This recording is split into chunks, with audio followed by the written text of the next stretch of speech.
থাকবে এবং সেই কোডগুলোকে আপনি রিইউজ করতে পারবেন এবং কোডগুলো ওয়েল ডিফাইন্ড, কিন্তু এটা আপনাকে স্পেশালাইজ করতে হবে।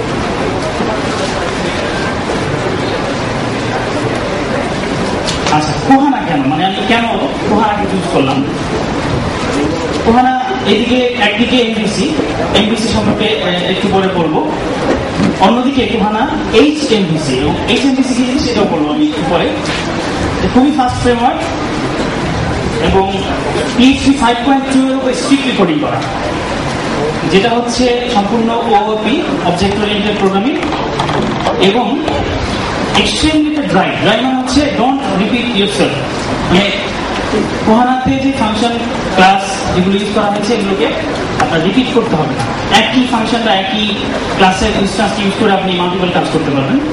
এটার মধ্যে বেশ কিছু কমন কম্পোনেন্টস দেওয়া আছে, validation library, server side validation library, তারপরে বেশ কিছু মডিউল দেওয়া আছে।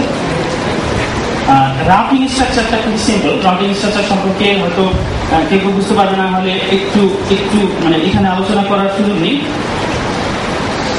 এমভিসি কি জিনিস, মডেল ভিউ কন্ট্রোলার, আমি একবার বলেছি এটা কিভাবে কাজ করে। দেখেন, ব্রাউজার থেকে রিকোয়েস্টগুলো আমরা সাধারণত ওয়েব সার্ভারের কাছে যাই, সেটা রাউটিং যে রুলসগুলো থাকবে সেগুলো অ্যাপ্লাই করে ডিসপ্যাচারের মাধ্যমে কন্ট্রোলারের কাছে আসবে। এটা হচ্ছে আসলে আমার PHP 5। কন্ট্রোলার কি করবে, আমার রিকোয়েস্ট অনুযায়ী যখনই ডাটাবেস রিলেটেড কোনো কিছু দরকার হবে তখন মাইস্কুলের সাথে মডেল, এটাও PHP ক্লাস, ডাটাবেস থেকে মডেলের মাধ্যমে ডাটাগুলোকে নিয়ে ভিউ হচ্ছে আসলে আলটিমেটলি ডিসপ্লে, যেটাকে আউটপুট। আপনার কন্ট্রোলারের মধ্যে থাকবে হলো সব লজিকগুলো, বিজনেস লজিকগুলো আপনার কন্ট্রোলারের মধ্যে থাকবে। তাহলে দেখা যাচ্ছে যে তিনটা লেয়ারে ভাগ হয়ে যাচ্ছে। একটা হচ্ছে মডেল, যেটা হচ্ছে ডাটাবেস রিলেটেড কাজ করছে, আর হচ্ছে ভিউ, যেটা আসলে আমরা দেখতে পাই, ওখানে HTML কোডিং বা এগুলো থাকবে। আর কন্ট্রোলার হচ্ছে এই দুটোকে কল করবে। তার মানে ইউজার আসলে ডাইরেক্টলি কন্ট্রোলারকে কল করবে, মানে কন্ট্রোলারকে রিকোয়েস্ট করছে। HMVC কি জিনিস, এটা একটু জাস্ট এখানে হায়ারার্কিক্যাল মডেল ভিউ কন্ট্রোলার। বিষয়টা এরকম যে একটা এমভিসি যদি এরকম হয়, মডেল ভিউ কন্ট্রোলার আছে, এবং কোনোটা আপনি মাল্টিপল এমভিসি, মানে একটা রিকোয়েস্টের মাধ্যমে মাল্টিপল মডেল ভিউ কন্ট্রোলারকে কল করা সম্ভব। এটা কিভাবে হয় একটু স্লাইডের শেষের দিকে আমি বলবো একটু। আচ্ছা, আসলে এবার আমরা কোহানা সেট আপ করি, কিভাবে কোহানা সেট আপ করা যায়। কোহানা framework.org থেকে আপনি কোহানা ডাউনলোড করবেন। ডাউনলোড করে ফাইলটা আনজিপ করলে এইরকম স্ট্রাকচার দাঁড়াবে। আমি লোকাল মেশিনে ইনস্টল করেছি, সেখানে htdocs ফোল্ডারের মধ্যে কোহানা নামে একটা ফোল্ডার তৈরি করে সোর্স ফাইলগুলো এখানে রেখেছি। দেখেন এখানে বেশ কিছু কয়েকটা জিনিস একটু ইম্পর্টেন্ট। এক্সাম্পলটা HTXS, আর একটা হচ্ছে install.php, এই দুটো নিয়ে আমাদের কাজ করতে হবে। এখানে মূলত তিনটা ফোল্ডার, একটা হচ্ছে অ্যাপ্লিকেশন ফোল্ডার, একটা হচ্ছে মডিউল ফোল্ডার, একটা হচ্ছে সিস্টেম ফোল্ডার। আচ্ছা, কনফিগারেশন করার জন্য আপনাকে একটা কাজ করতে হবে, সেটা হচ্ছে যে অ্যাপ্লিকেশন ফোল্ডারের bootstrap.php ফাইলের মধ্যে এরকম একটা অ্যারে আছে, সেখানে বেস ইউআরএল আমার htdocs ফোল্ডারের মধ্যে যে ফোল্ডারটা আমি নাম দিয়েছিলাম সেটা কোহানা, আপনি যেটা দেন সেটা হবে। তারপরে যেটা করতে হবে, আপনি বুটস্ট্র্যাপটা চেঞ্জ করার পরপরই কিন্তু আপনার ইয়াগুলো দেখতে পাবেন না। install.php জেনারেল কিছু চেকিং করবে, আপনার যে সিস্টেমটা সেটা কোহানা সাপোর্টেড কিনা সেটা চেকিং করবে। চেকিং করার পর আপনাকে সবগুলো সবুজ রঙের মার্ক করে দিবে। আর যদি লাল মার্ক পান তাহলে ওটাকে আবার ফিক্স করতে হবে প্রবলেমগুলো। আচ্ছা, তারপরে কি করতে হবে, প্রথমে install.php যেটা আছে সেটা ডিলিট করে দিতে হবে ফাইলটা। এবার আসেন কিভাবে আমরা আমাদের অ্যাপ্লিকেশনটাকে রিকোয়েস্ট করবো। ব্রাউজার আমাদের লিখতে হবে, আমি লোকাল হোস্টে যদি এটাকে আপলোড করি বা স্ট্র্যাক করি, তাহলে যেটা হবে যে লোকাল হোস্ট index.php স্ল্যাশ, এখানে কন্ট্রোলারের নাম, তারপর হচ্ছে অ্যাকশন বা ফাংশনের নাম, যেটা কি অ্যাকশন হচ্ছে ফাংশনটা। দেখেন এখানে লোকাল হোস্ট আমরা ধরে নিলাম, লোকাল হোস্ট কথাটা আছে index.php, তারপরে slash topic slash view slash 123। এর মানে হচ্ছে আমার যত রিকোয়েস্ট, সব রিকোয়েস্ট গুলো যাচ্ছে index.php কাছে। এবং আমি দেখতে চাচ্ছি টপিক কন্ট্রোলারকে। টপিক কন্ট্রোলারের ভিউ ফাংশনকে আমি কল করছি। 1 2 3 হচ্ছে আমার প্যারামিটার, মানে ভিউ ফাংশনের কাছে 1 2 3 একটা ভেরিয়েবল হিসেবে যাবে।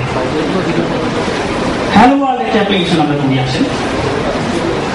একটা কন্ট্রোলার তৈরি করলাম আমরা, যেটা নাম হচ্ছে ওয়েলকাম কন্ট্রোলার। কোহানার কনভেনশন অনুযায়ী আমাদেরকে কি করতে হবে, একটা কন্ট্রোলারের নামের আগে অবশ্যই কন্ট্রোলার আন্ডারস্কোর ব্যবহার করতে হবে এবং এক্সটেন্ড করতে হবে কন্ট্রোলার ফাংশন, মানে কোহানার বেস কন্ট্রোলার থেকে। আর একটা কন্ট্রোলারের ডিফল্ট ফাংশন হচ্ছে ইন্ডেক্স, এবং ফাংশনের নামের আগে আমাদেরকে ইউজ করতে হবে অ্যাকশন। যেই ফাংশনগুলোকে আমরা ব্রাউজার থেকে রিকোয়েস্ট করবো সেগুলোর নামের আগে অবশ্যই অ্যাকশন আন্ডারস্কোর ইউজ করতে হবে। এই ফাংশনটাকে আমরা কিভাবে, এই কন্ট্রোলারটাকে আমরা কিভাবে কল করবো, লোকাল হোস্ট কোহানা index.php/welcome। এটা একটু অড লাগতে পারে আপনাদের কাছে, কারণ আমরা সাধারণত ইউজ করি যে এখানে index.php পরে একটি কোশ্চেন মার্ক দিই, তারপরে আইডি ইকুয়াল টু সামথিং, এটা হচ্ছে গেট রিকোয়েস্ট। যেটা এখানে ওয়েলকাম, এটা হচ্ছে কন্ট্রোলারের নাম। index.php জানে কিভাবে এটাকে কল করতে হবে। আমরা প্রায় অনেক ওয়েবসাইটে দেখি যে এরকম কোনো index.php বা কোনো ফাইলের নাম দেখা যায় না। তো ওই কোহানাতে আমরা এভাবে এটাকে হাইড করতে পারি। আমি এখানে ডিটেলস বলবো না কিভাবে এটাকে হাইড করা যায়। এখানে একটা লিঙ্ক দেওয়া আছে, এই লিঙ্কের মধ্যে গেলে আপনারা জানতে পারবেন, ইউআরএল থেকে জানতে পারবেন কিভাবে হাইড করা। খুব সিম্পল একটা কাজ। আপনাদের কাছে আমার মনে হয় আপনারা সবাই সিডি পেয়ে গেছেন, তো সিডির মধ্যে আমাদের স্পিকার সব স্লাইডগুলো দেওয়া আছে, ওটা থেকে এই লিঙ্কটা দেখে আপনারা দেখে নিতে পারবেন। তো index.php হাইড করার সঙ্গে সঙ্গে যেটা হবে দেখতে পারবো আমরা local host Kohana welcome index.php hide. এরপর থেকে আমি যে কোনো স্লাইড দেখাবো প্রত্যেকটা জায়গায় কিন্তু আমি index.php ইউজ করবো না। তবে index.php হাইড করার জন্য আপনাকে দুইটা জিনিস থাকতে হবে। একটা হচ্ছে আপনার অ্যাপাচি ওয়েব সার্ভার ইউজ করতে হবে। আমি জানি না অন্য কোনো web server mode reader support করে কিনা, আর মোড রিডার এনাবল করা থাকতে হবে। মোড রিডার যদি এনাবল করা না থাকে তাহলে এনাবল করে নেবেন। আমরা আসলে একটু দ্রুত যেতে হবে, সময় কম, টাইম ট্র্যাক করতেছেন কে আমি। আচ্ছা, ডাটাবেস কনফিগারেশন আমরা কিভাবে করবো। আসলে আমাদের অ্যাপ্লিকেশনের মূল উদ্দেশ্যে কিন্তু ডাটাবেসের সাথে আমাদের কানেকশন আলটিমেটলি তৈরি করতেই হবে। যে এই জন্য আমাদেরকে কি করতে হবে, একটা মডিউল আমাদের এনেবল করে আসতে হবে। এই সেম ওয়েতে অ্যাপ্লিকেশনটার বুটস্ট্র্যাপের মধ্যে ডাটাবেস, এই সামনে একটি দুটো ডাবল স্ল্যাশ ছিল, কমেন্টেড করা ছিল, আমি এটাকে তুলে দিলাম। এখন ডাটাবেস মডিউলটা অ্যাক্টিভ হয়ে গেল। তারপরে আমাদের একটা কাজ করতে হবে, সেটা হচ্ছে ডাটাবেস কনফিগারেশন একটা ফাইল করতে হবে। সেটা কোথায় করতে হবে, অ্যাপ্লিকেশন কনফিগ database.php। এই ফাইলটাকে আমরা কিন্তু পুরো তৈরি করতে হবে। এখন এত কিছু মনে রাখবেন কিভাবে, এটা মডিউল কনফিগের ভিতরে database.php নামে একটা ফাইল আছে, ওই ফাইলটাকে এখানে কনফিগারে বসায় দিতে হবে। কনফিগের মধ্যে বসায় দিয়ে আপনি শুধু এখানে লোকাল হোস্ট যদি না হয় আপনার যে হোস্টের নাম, ডাটাবেসের নাম, ইউজার নেম, পাসওয়ার্ড একটু জুম করে দেখাচ্ছি, জাস্ট এই একটা ধারণ করবো। এরপরে আমরা একটা টেবিল স্যাম্পল একটা টেবিল ক্রিয়েট করবো। এখানে জাস্ট একটা টপিক আইডি, টাইটেল, ডেসক্রিপশন আর ডেট দেওয়া আছে। হ্যাঁ, এরপরে আমরা দেখব কিভাবে আমরা কোহানার ফাংশনগুলো ব্যবহার করে ডাটাবেস থেকে রেকর্ড রিড করতে পারি। আমি নতুন আরেকটি কন্ট্রোলার তৈরি করলাম, যেটার নাম হচ্ছে টপিক, এবং এটা ডিফল্ট ফাংশন হচ্ছে ইন্ডেক্স, অ্যাকশন আন্ডারস্কোর ইন্ডেক্স। এর ভিতরে আমি দেখব কিভাবে জাস্ট ফাংশনের ভিতরে যে ট্রাই ক্যাচ ব্লকগুলো, ট্রাই ব্লকটা আমি দেখাচ্ছি একটু বড় করে। এখানে ডাটা একটা অ্যাসোসিয়েটিভ অ্যারে, টপিকস একটি কি, এর মধ্যে আমি ডিবি কোহানা ডিবি ক্লাসটাকে কল করলাম। তার প্রথম কলিং যে ফাংশনটা হচ্ছে সিলেক্ট, এবং মেথড চেইনিং বলে যে কথাটা আছে, আমরা মেথড চেইনিং এর মাধ্যমে একসাথে অনেকগুলো ফাংশন আমি কল করলাম। ফ্রম টপিকস, এটা হচ্ছে আমার টেবিলের নাম। অর্ডার বাই ডেট, এটা হচ্ছে আমার টেবিলের যে ফিল্ডটা, সেই ফিল্ড অনুযায়ী আমরা ডিসেন্ডিং অর্ডারে সাজাবো। এবং এক্সিকিউট ফাংশনটা কল করবো। এই এক্সিকিউট ফাংশন কল করার সঙ্গে সঙ্গে মাইস্কিউএল কুয়েরি রান করলে যে কাজটা হয়, MySQL কোয়েরি রান করলে যে কাজটা হয় সেটা এক্সিকিউটের মাধ্যমে হয়। আর অ্যাজ অ্যারে এই ফাংশনটা কল করলে আমরা পুরো রেজাল্টটা এই টপিকস এই অ্যারেটার মধ্যে মাল্টি ডাইমেনশনাল অ্যারে হিসেবে পেয়ে যাব। এরপর আমাদের কি করতে হবে, দিস এটা হচ্ছে আমার কারেন্ট ক্লাস, তার একটা অবজেক্ট হচ্ছে রিকোয়েস্ট, তার একটা অবজেক্ট হচ্ছে রেসপন্স। এর মধ্যে আমি আরেকটি ক্লাসকে কল করলাম, এটা হচ্ছে ভিউ। আলটিমেটলি এখানে আমাদের ভিউটা লোড হচ্ছে। ভিউ ফ্যাক্টরি এই ফাংশনটার কাজ হচ্ছে আমি এখানে যে ফাইলটার নাম দেব লিস্ট, মানে হচ্ছে ভিউ নামে যে ফোল্ডারটা আছে সেই ফোল্ডারের মধ্যে list.php নামে একটা ফাইল আছে আমার করা, দেখাবো একটু পরে। সেই ফাইলটা লোড হবে এবং এর মধ্যে এই যে ডাটা, এই ডাটা পাস করে দিলাম এবং এটা রেসপন্সের মধ্যে চলে যাবে, সঙ্গে সঙ্গে এটা ইউজার কাছে আউটপুট চলে যাবে। ভিউ ফাইলটা একটু দেখাচ্ছি, ভিউ ফাইলটাতে কি কি আছে, এরকম HTML কোডিং, যে ডাটা যে ইয়াটা ছিল, অ্যারেটা ছিল, সেটাকে দেখেন কিভাবে আমি একদম নর্মাল PHP তে যেভাবে আমরা লিখি ফর ইচ টপিকস। ওখানে টপিকসটা ছিল ডাটা এলিমেন্টের একটা ডাটা অ্যারের একটা এলিমেন্ট, এটা নিজেই তখন একটা মাল্টি ডাইমেনশনাল অ্যারে হিসেবে ভিউর মধ্যে পাওয়া যাবে। এবং সেখানে আমি টি কে কল টি ফর ইচ করলাম, একদম সিম্পল PHP করি, আপনারা সবাই বুঝতে পারবেন কিভাবে একটা নতুন রো আমরা ইনসার্ট করবো। দেখেন একটা নতুন ফাংশন করলাম অ্যাকশন আন্ডারস্কোর নিউ টপিক, এখানে আমি নিউ টপিক নামে একটা ফাইল ভিউ লোড করলাম। এরকম একটা স্ক্রিন আসলো, আমি টাইপ করলাম this is a test topic, submit click করার সঙ্গে সঙ্গে আমাদের